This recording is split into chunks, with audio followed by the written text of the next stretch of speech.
السلام عليكم ورحمة الله وبركاته. الحمد لله والصلاة على أهله أما بعد فأعوذ بالله من الشيطان الرجيم. بسم الله الرحمن الرحيم.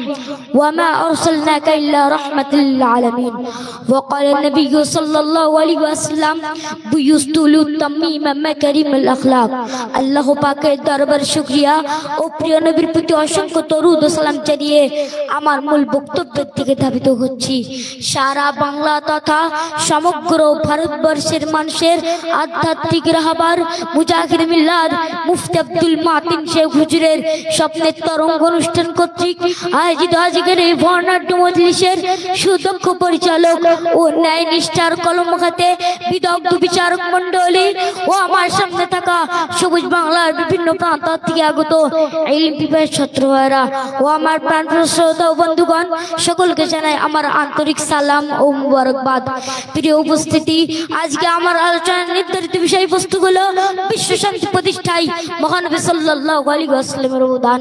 সময়ের সংক্ষিপ্ত পরিসরে উক্ত বিষয়ের উপর কিঞ্চিত আলোকপাত করার প্রয়াস চালাবো ইনশাআল্লাহ। প্রিয় উপস্থিতি, আজ যখন সারা বিশ্বের সমাজ ব্যবস্থা এবং মানবতার মূলে কুঠারাঘাত দেখাচ্ছে ইন্নাল কুওয়াতা লিল্লাহি জামিআ, এর বলিষ্ঠ আহ্বান এবং মদিনা সুন্নাত ভিত্তিক রাষ্ট্র ব্যবস্থাকে উপেক্ষা করে জনগণকে সকল ক্ষমতার উৎস এবং মানব রচিত সমাজ ব্যবস্থাকে উন্নতির সোপান বলে মনে করা হচ্ছে।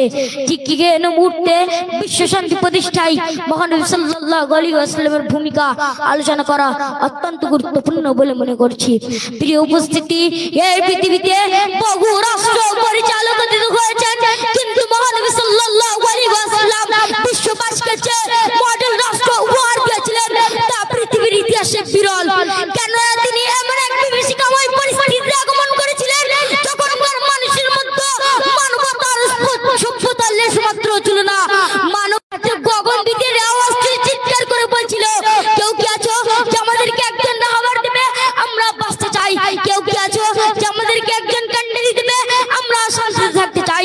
ঠিক এই মুহূর্তে শান্তির সৌগত অশান্তির চূড়ান্ত পতন ঘটিয়ে এই ধারক আগমন করেন বিশ্ব মানবতার অগ্রদূত রাসূল আরবি সাল্লাল্লাহু আলাইহি ওয়াসাল্লাম এবং প্রতিষ্ঠা করেন তন্নিন্দন আরবের শান্তি হয় রাষ্ট্র ব্যবস্থা।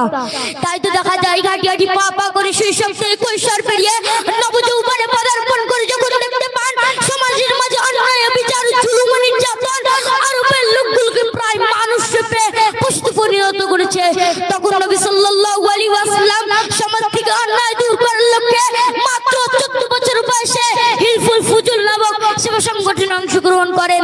তারই ধারাবাহিকতায় নবী সাল্লাল্লাহু আলাইহি ওয়াসাল্লাম 40 বছর বয়সে নবুয়ত লাভের পর সমাজ থেকে অন্যায় বিচার নির্মূল করার লক্ষ্যে পরস্পর ঐক্যবদ্ধ থাকার উদ্দেশ্যে সোচ্চার কণ্ঠস্বর করেন, ইয়া আইয়ুহান নাস কুলু লা ইলাহা ইল্লাল্লাহু দুউন। ফলে মানুষ খুঁজে পেয়েছিল মানবতা ও সুশৃঙ্খল সমাজ। সমাজ থেকে শ্রেণী বৈষম্য নির্মূল করার লক্ষ্যে নবী সাল্লাল্লাহু আলাইহি ওয়াসাল্লাম ঘোষণা করেন ইন্নামাল মুমিনুনা ইখওয়া, আরো ঘোষণা করেন আল মুসলিমু আখুল মুসলিম। ফলে মানুষের মধ্যে এমন ভ্রাতৃত্ব স্থাপন হয়েছিল যা পৃথিবীর ইতিহাসে বিরল। শুধু তাই নয়, নবী সাল্লাল্লাহু আলাইহি ওয়াসাল্লাম জিনাহার এবং নারীর ইজ্জত রক্ষার্থে কোরআনের বিধান ঘোষণা করে কঠিন হুঁশিয়ারি প্রদান করেন। ফলে তৎকালীন যুগে কোন নারীকে ধর্ষিত দেখা যায়নি।